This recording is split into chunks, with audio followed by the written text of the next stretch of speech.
El mensaje de hoy se llama Iglesia que se duerme, se muere. Inspirado en el refrán. Camarón que se duerme, se lo lleva a la corriente. ¿Alguien más lo sabía o no? Cocodrilo que se duerme, ¿lo conoce? Es cartera. Ese es más conocido por nosotros los argentinos, que tenemos un humor más groncho, ¿no? Bueno, vamos a abrir nuestras Biblias en el capítulo 3 de Apocalipsis, donde vamos a ver una iglesia llamada Sardis que se encontraba en su letargo de paz cuando el Señor la llama a despertar. Y también había otra iglesia de Filadelfia que estaba trabajando muy bien y el Señor la llama a permanecer despierta. Porque iglesia que se duerme, se muere. El Gaby estaba apretando. Muy bien, por allá también escuché. Iglesia que se duerme. Bueno, quiero que este sea nuestro refrán y se nos grabe bien en el corazón. Básicamente ese es el mensaje más directo para ambas iglesias, aunque como vimos en la escuela de Apocalipsis, por extensión, también el mensaje es dirigido a todas las iglesias del mundo y a lo largo de la historia, trascendiendo hasta nuestros días y llegando hasta este rincón del mundo, a la iglesia de la Gracia de Laguna Paiva. Vamos a extraer cuanta enseñanza sea posible de estos dos mensajes en estos breves 30 minutos que nos quedan. Dios tiene un mensaje para esta iglesia, para vos y para mí, así que no podés menos que prestar la mayor de tus atenciones al mensaje de Dios. En primer lugar, Dios nos está llamando a ser obedientes. Yo creo que gran parte de la iglesia quiere ser obediente. Si no todos, yo creo que todos. A veces nos cuesta, ¿no? Es medio difícil. Bueno, vamos a ver los principales obstáculos que como iglesia tenemos que superar para caminar en obediencia al Señor. El primer obstáculo es olvidarnos de lo aprendido. De aquí adelante, cuando damos un mensaje, se ven muchas cabezas haciendo así, asintiendo, y es maravilloso, es lindo ver cómo las personas están de acuerdo con todo lo que se dicen. Pero hay un problema cuando llegan a la casa algunos, que se pasó una mosca y se olvidaron de todo lo que se dijo. Bueno, dice el verso 3, acuérdate de lo que has recibido y oído. Acuérdate no es el mero hecho de hacer memoria, hermanos. Hace falta tomar determinaciones para no olvidarnos. Por ejemplo, yo les voy a dar dos consejos. Uno es tener un cuadernito donde escribes lo que el Señor te vaya diciendo en cada sermón, en cada devocional. Esa puede ser la primera determinación que tomes. Además, la segunda, agendarte un tiempo devocional a una determinada hora todos los días. No dejes librado al azar. En algún momento lo voy a hacer, en algún momento del día. Ni tampoco le encargues a tu deficiente memoria de corto plazo la tarea de memorizar un mensaje de 30 minutos. Ni siquiera yo, mira, tengo acá mis notas. Yo mismo que lo escribí, digo. Me doy el lujo de memorizarlo. Anotá todo lo que puedas y agendate tu tiempo con el Señor. Porque un principio que aprendí hace poquito es que lo que no te agendás, no lo haces. Así de sencillo es. Si querés encontrarte diariamente con el Señor, agendate un horario y andá con tu cuadernito listo para escribir lo que el Señor te haya dicho. Lo que acabamos de mencionar me lleva al segundo obstáculo, y es restarle importancia a la palabra de Dios. Ese es el segundo obstáculo. Hace poquito me pasé de una empresa de Wi-Fi a otra, porque resulta que la empresa anterior me estaban cobrando el triple de lo que me sale esta. Cuando vinieron los técnicos de la nueva empresa, agarraron el aparatito viejo, lo apartaron a un costadito y Bueno, lo vio Lucy. Me dice, ¿y esto? ¿Y este aparato? No, le digo, ese es el viejo router, que el anterior no sirve más. Adivinen qué hizo Lucy en ese mismo instante. A la basura. Sí, ella está obsesionada con tirarme todo lo que no sirve en ese mismo instante. Gracias a Dios tenía un router viejo, porque al otro día me llamaron de la compañía anterior y me dijeron, tenés que devolver el router, si no, son 5.000 pesos. Gracias a Dios que tenía uno ahí juntando polvo. Entonces lo devolví en su lugar. Quiero sacar esta misma lógica para algo que quiero decir. En nuestra mente conservamos todo lo que es de gran valor para nosotros. Pensamos todo el día en aquello que nos interesa, que nos importa, y desechamos lo que no nos sirve. No acordarte de la palabra del Señor es como pensar que no vale tanto. No vale la pena el esfuerzo de levantarse antes a estudiar o a leer o a orar. No vale la pena agendar, anotar. No vale la pena venir a la escuela bíblica, a la iglesia un domingo de frío. No vale la pena tanto. Por eso digo que no olvidar la enseñanza requiere valorarla. Entonces, por eso dice el versículo 3, no solo acuérdate, sino también guárdalo como un tesoro en tu corazón. Entonces ese es el segundo gran obstáculo que tenemos que superar. Restarle importancia a la palabra del Señor. Antes de pasar al tercer obstáculo, déjame contarte un poco acerca de la ciudad de Sardis. Sardis fue una de las ciudades más grandes del mundo. Te estoy hablando del año 600 a.C., ¿no? Era una ciudad de guarnición, o sea, estaba lista para la batalla. Su espacio geográfico favorecía esa fortaleza, porque estaba ubicada en una meseta y a sus lados tenía una especie de precipicios rocosos que actuaban como una especie de muralla. Era prácticamente impenetrable la ciudad. Entonces solo se podía entrar por una puerta que era conducida por un camino largo y estrecho. Bueno, en la época de mayor gloria, la ciudad de Sardis se empezó a poblar tanto que se pobló por alrededor en los valles, no solo en la meseta. De hecho, el vocabulario griego, la palabra Sardis, es plural. Hace referencia a dos pueblos o dos ciudades, una ubicada en la meseta y otra por debajo. Esto estamos hablando, ¿no es cierto?, alrededor del año 600 a.C. Pero para el momento en el que Juan escribe la carta a Sardis, ya esta ciudad no era la misma de antes. Había perdido todo su esplendor. Mira lo que dice la segunda parte del versículo 2. Yo conozco tus obras, que tienes nombre de que vives, pero estás muerto. Y este es el tercer problema que tenemos como iglesia. Ellos estaban viviendo de la gloria pasada, de lo que alguna vez fue, pero que ya no es.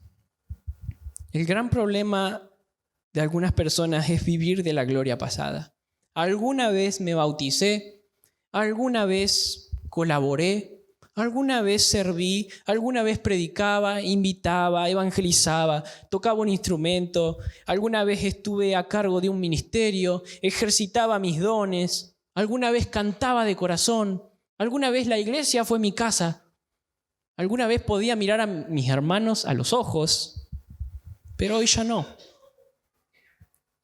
Alguna vez fui todo esto, pero lo que queda de mí es solo el eco de lo que alguna vez fui.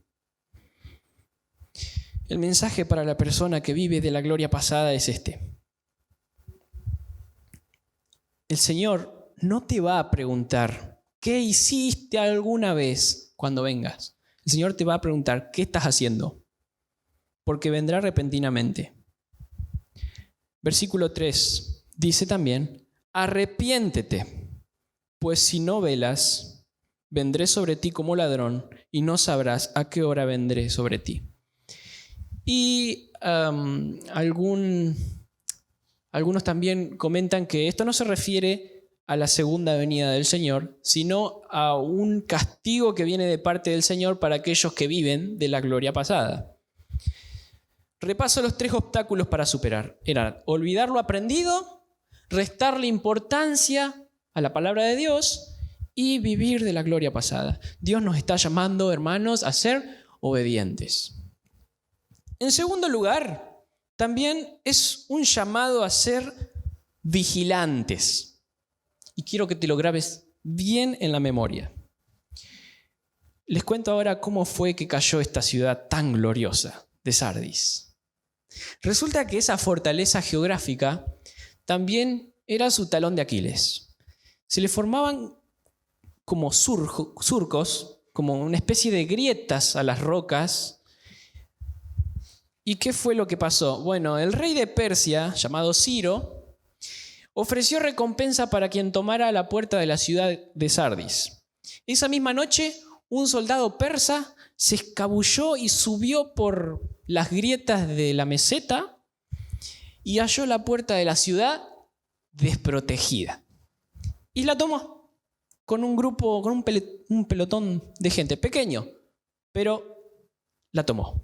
Y así Sardis perdió su gloria y nunca más volvió a ser la misma. Pero hay algo muy curioso en esto. Años más tarde se volvió a repetir la misma historia, muchos años más tarde, siglos más tarde, después del reinado de Alejandro Magno. Parece que se levantó otro rey, atacó de nuevo a los enemigos y un soldado enemigo se metió nuevamente por una de las grietas de la meseta y tomó la puerta de la ciudad. Volvieron a cometer el mismo error de dejar la puerta de la ciudad sin guardia. Nosotros, me da pena decirlo, pero nos parecemos mucho a Sardis. Permítanme ser bastante alegórico en este mensaje. Logramos construir un templo maravilloso, en tiempo récord, comparándonos con otras congregaciones, con escasos recursos. Formamos un grupo de alabanza, tenemos instrumentos hermosos, jóvenes trabajando, mujeres. Muchas cosas, las cuales si las observamos son como nuestra ciudad fortificada. Una fortaleza que no muchas congregaciones tienen. Pero respetamos tanto el programa o la estructura que por un lado es una ventaja, pero por otro lado el enemigo se mete entre las grietas de nuestros ministerios y llega a la parte más importante de nuestra ciudad, que es la puerta de nuestra vida ministerial, donde encuentra que hemos bajado la guardia. Y así nos ha ganado de manos muchas veces. ¿Y cuál es esa puerta? ¿Cuál es nuestra puerta? Bueno, según lo que me parece, nuestra puerta representa el corazón de cada uno de nosotros. El corazón de las personas. Puedes tener un misterio maravilloso, una familia hermosa, pero el enemigo se cuela hasta llegar a la entrada de tu corazón y todo lo demás es inútil. Va a fracasar. ¿Cómo lo hace? Según Efesios 4:27, el enojo es esa grieta por donde el diablo toma lugar en nuestro corazón. No deis lugar al diablo. ¿Qué pensás de esto? ¿Será que el diablo es tan astuto? ¿Será que el diablo conoce la palabra? ¿Será que el diablo conoce la Biblia más que nosotros? Más que todos nosotros juntos. Y él sabe muy bien lo que dice Jesús. Ninguna casa dividida contra sí misma puede permanecer. ¿Qué quiere decir esto? No importa la cantidad, la excelencia de los programas que tenemos como iglesia, Él nos pone uno contra otro y nos ganó. yo quiero que veas algo. Si estás en esta reunión, seguramente es porque querés ser obediente al Señor. Ahora, si miramos a nuestro alrededor, no hay muchas personas acompañándonos, somos pocos. Y no quiero decir esto, pero a veces me da la sensación de que somos cada vez menos. Y si hay alguien que la está pasando bien cuando alguien se va de la iglesia, es el diablo. ¿Saben qué? Yo, si es necesario, pediría perdón públicamente por mis errores, por mis pecados y por mi forma de ser. Porque yo tengo muchas inmadureces, cometo muchas inmadureces todo el tiempo. A veces digo cosas que no tengo que decir, después me arrepiento y hago enojar a las personas. Y si alguno está enojado conmigo, yo quisiera que venga y me lo diga y yo lo voy a reconocer, te lo aseguro. Y es más, a veces no lo reconozco en el momento. Pero ¿qué pasa? Yo me enojo al principio. Me enojo con las personas. Pero yo en la semana, ¿sabe qué hago? Voy a mi lugar secreto y le digo, Señor, yo no quiero más estar enojado con mis hermanos. Sácame el enojo de mi corazón. Poné en alta estima a mi hermano en mi corazón, porque yo quiero que estemos bien unos con otros. Quiero el bien de tu iglesia, quiero el bien de mi familia, quiero el bien de mi corazón. No quiero dejarle lugar al diablo acá en mi corazón. No podemos dejar que el diablo gobierne nuestro corazón para estar ofendidos unos con otros y dejar que nuestra iglesia se muera. ¿Estamos de acuerdo en esto? Supongamos que hacemos una encuesta. Esto no va a pasar, es hipotéticamente lo que voy a decir.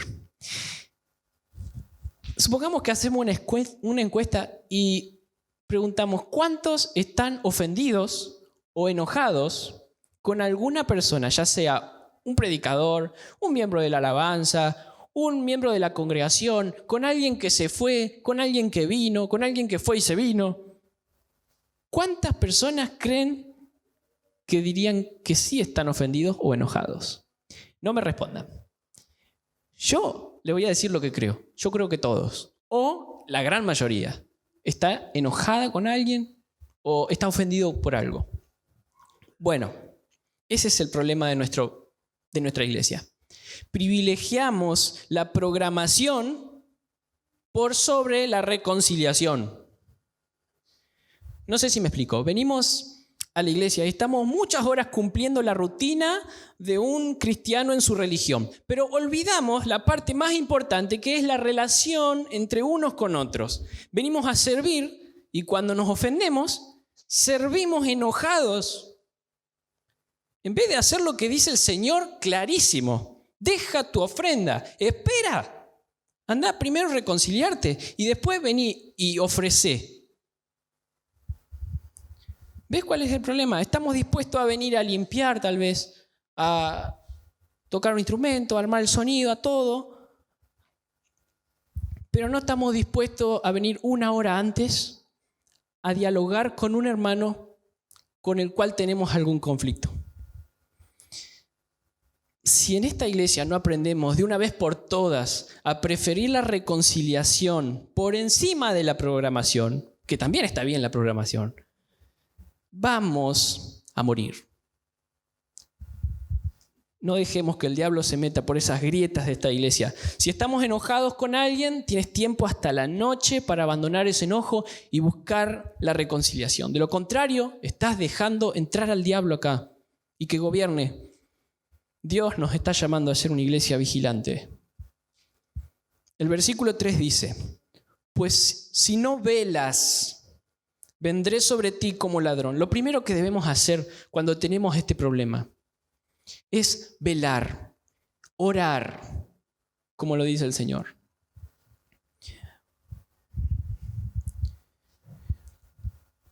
Yo quisiera que nos tomemos un segundo, luego de que termine esta segunda parte, para orar. El versículo 2 dice, Sé vigilante y afirma las otras cosas que están para morir. Lo segundo que debemos hacer es afirmar. Ponernos firmes, todos en la palabra. Hay otras cosas que si no las fortalecemos, van a morir.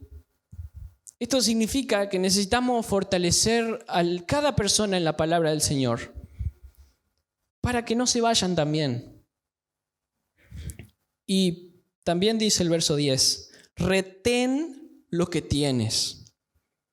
Nos está dando la instrucción de abrazar a las personas y no dejarlas ir, por más que tengamos cualquier conflicto con esa persona. Si vemos que alguno no vino en la semana, hoy, el que no vino, no los dejemos en paz.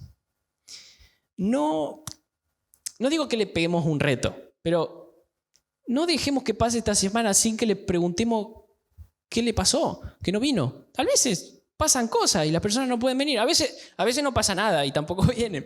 Pero preguntémosle, pongámonos a prueba a nosotros, si estamos enojados con alguien. Y es un trabajo de todos, no de el pastor, ¿sí? Todos somos familia. No, el pastor no es más familia que nosotros.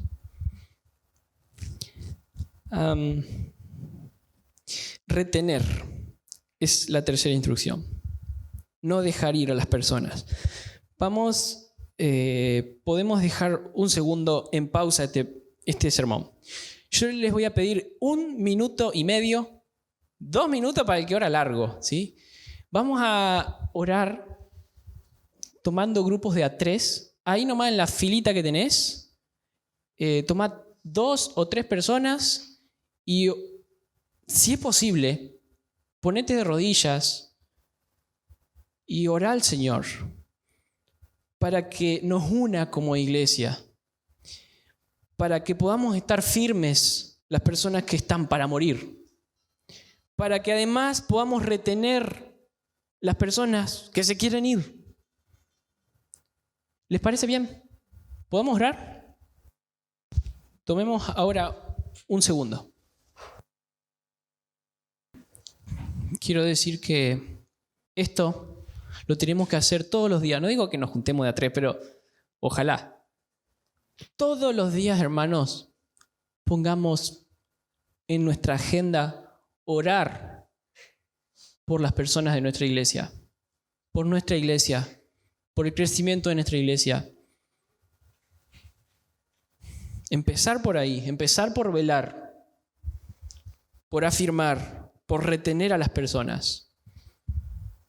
Y que nos comprometamos a hacerlo todos los días.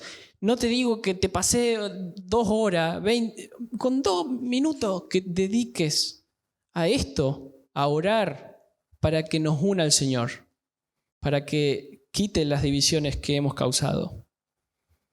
Es suficiente. Tenemos el mandato a permanecer obedientes, a ser vigilantes y por último a ser dependientes. Ahora te cuento algo de la ciudad de Filadelfia. Llegamos a la más linda. Era la más joven de las 7 y una de las más pequeñas. Aún así es la más alabada por el Señor. Fíjate lo que dice el versículo 8. Porque aunque tienes poca fuerza, has guardado mi palabra y no has negado mi nombre. Esta ciudad fue una de las más débiles, poca fuerza. No era de guarnición como la otra. Fue en un tiempo azotada por varios terremotos. La gente estaba asustada, se iba de la ciudad y se poblaba a sus alrededores. No quería ni siquiera pasar al supermercado por Filadelfia, porque tenían miedo de que se les caiga una pared encima. De hecho, criticaban a la gente que todavía se quedó a vivir ahí, decían que eran unos locos. Los terremotos destruyeron gran parte de esa ciudad. Bueno, y otro de sus grandes problemas es que tenían una gran oposición de parte de los judíos que acusaban a Jesús de ser un falso profeta. Fíjense en que el verso 9 menciona a los judíos como sinagoga de Satanás. Después lo vamos a leer. Que se están oponiendo a la palabra de Dios. Entonces, a pesar de toda esta difícil realidad, vamos a ver que en esta carta no encontramos amonestación alguna para esta iglesia. Lo único que vemos es que el Señor les manda a permanecer despiertos y a continuar dependiendo del Señor. Ahora, veo una interesante... ¿Cómo estoy con las alegorías hoy? Una interesante similitud entre la iglesia de Filadelfia y la iglesia de la Gracia de Laguna Paiva. Y es que tenemos poca fuerza. No contamos con muchos recursos, ni mucho dinero, ni gente rica, ni influencias políticas. Los que trabajamos para el Señor lo hacemos de puro corazón, sin recibir nada a cambio. Lo poco que salió, o lo mucho que tenemos, salió del bolsillo y del sacrificio, del esfuerzo de cada uno de nosotros. Al igual que Filadelfia, somos una iglesia de poca fuerza. Y también, como Filadelfia, pasamos por los terremotos de la vida que nos alejan a unos de otros. Y a algunos hasta se les ha caído un edificio encima. También cuando trabajamos para la obra, experimentamos gran oposición. Siempre que queremos hacer algo bueno, se van a levantar personas diciendo no, eso no, y a veces criticando de forma destructiva y todo lo demás, como pasaba con los judíos de Filadelfia. Entonces, la pregunta que nosotros nos hacemos es la siguiente. ¿Qué hacemos ahora? Ahora que no tenemos fuerzas, porque la verdad es que se siente que no vamos a poder avanzar. Según mis cálculos, no vamos ni para atrás ni para adelante. Nos estamos muriendo. La cosa está difícil en Filadelfia, en esta ciudad. Todo lo que hicimos parece que no valió nada. Con el poco tiempo que disponemos y los escasos recursos con los que contamos, me pregunto si alguna vez, no sé, podremos hacer algún evangelismo, pero con nuestra ciudad hecha pedazos, con los terremotos que nos mantienen distanciados a veces uno de otro, y además tenemos oposición, división dentro del cuerpo, ¿cómo podemos invitar a la gente de afuera a venir a habitar en esta catástrofe? ¿Eso es posible? Y el asunto aquí es que el Señor, al igual que a Filadelfia, nos está invitando no solo a ser obedientes y vigilantes, sino también dependientes. En primer lugar, dependientes del Dios que nos provee. No de la provisión. Tenemos que dejar de confiar y de depender de los recursos, de las provisiones. Comenzar a depender del Dios que nos provee. La ciudad de Filadelfia había sido fundada con el propósito exclusivo de ser la influencia del resto de las naciones a su alrededor. Y vaya que lo consiguió. En tan solo 150 años, los pueblos de alrededores habían olvidado prácticamente su antigua lengua y el griego pasó a ser el idioma oficial. Dios usó a esta iglesia de poca fuerza para extender el evangelio por doquier. Por esta razón, dice el versículo 8, he puesto delante de ti una puerta abierta, la cual nadie puede cerrar, porque aunque eres de poca fuerza, Cuando vemos que se nos han terminado las fuerzas, los instrumentos, los recursos, las personas, Dios levantará allí nuestras mayores victorias. Porque en nuestras debilidades es donde Él es verdaderamente glorificado. Tal vez nos encontramos muy preocupados por lo que está sucediendo, pero mira que la historia dice que el Señor actúa así. Cuando nos ve que tenemos mucha gente para hacer algo, empieza a sacar y dice, no, son muchos todavía. Son muchos todavía. Todavía van a creer que lo hacen por su propia fuerza y dirán, por mi propia mano lo logré. Y nos quita todo hasta dejarnos casi sin nada, sin fuerzas, para que aprendamos a depender de Él, de que Él es quien abre las puertas aquí en Laguna Paiva. El mensaje para nosotros es que Él nos dará todo lo que necesitamos. Así que confiemos en el Dios que nos provee. Segundo, tenemos que confiar en el Dios que nos protege. Seguramente a causa de la carnalidad y de la madurez de cada uno, vamos a recibir gran oposición, vamos a recibir críticas destructivas, difamaciones o cualquier otro tipo de agravios. Pero eso no nos tiene que detener. Mirá lo que dice el versículo 9. Yo entrego de la sinagoga de Satanás a los que se dicen ser judíos y no lo son, sino que mienten. He aquí, yo haré que vengan y se postren a tus pies y reconozcan que yo te he amado. Vos quedate tranquilo que si guardás la palabra, me voy a encargar yo de que te pidan perdón. Cuando hay alguna injusticia de parte de alguien que se opone a nuestro llamado o a nuestro servicio, el Señor es quien se encarga de poner las cosas en su lugar. No te encargues vos. Si estás en lo correcto, Él mismo se compromete a traer esas personas a tus pies. Y la última observación que voy a hacer sobre el pasaje en general es la siguiente. Dije, tenemos que confiar en el Dios que nos provee, en el Dios que nos protege y por último, en el Dios que nos promete. Nos está prometiendo caminar con Él. Vamos a ver el verso 4. ¿Vieron qué dice verso 4? ¿Que caminarán, cómo es que decía? Andarán conmigo. Vamos a andar con Él. El verso 5 dice que llevaremos vestiduras blancas. El final del verso 11 dice que nos dará una corona. Y déjame el verso 12. Dice que Él nos hará columnas de su templo. Aunque todo el mensaje tiene su principal significado en lo porvenir, en un evento futuro, cuando el Señor regresa y nos recompensa. Aún así, estoy siendo demasiado alegórico, ¿no? Pero quiero que sepan que como iglesia necesitamos oír esto.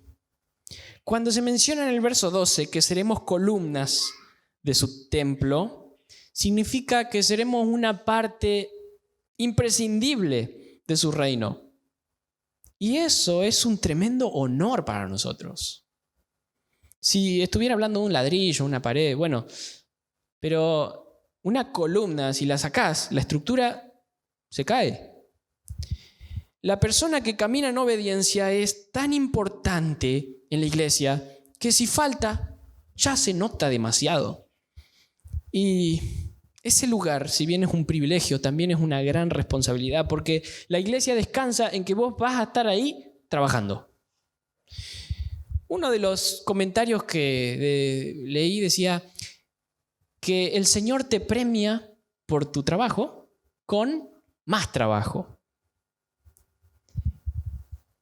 Lo que quiero decir es que ya estamos bien de colaboradores, de colaboración. La iglesia no necesita tantos ladrillos, necesitamos personas responsables, encargados, pilares, que se hagan cargo. Y si el Señor no te ha puesto como una columna de su iglesia todavía, en algo está fallando. Si Dios no te puede confiar una tarea, por más mínima que sea, en algo debes tener que corregir lo que hemos hablado hoy. Iglesia que se duerme, se muere. El Señor nos está llamando hoy a ser obedientes, a no olvidar lo aprendido, a valorar la palabra del Señor y guardarla como un tesoro, a dejar de vivir de la gloria pasada, también a ser vigilantes, a velar por los que no están, a afirmar a nuestros hermanos y a retenerlos, a abrazar lo que nos queda. Y por último, a ser dependientes del Dios de la provisión, de la protección y de la promesa.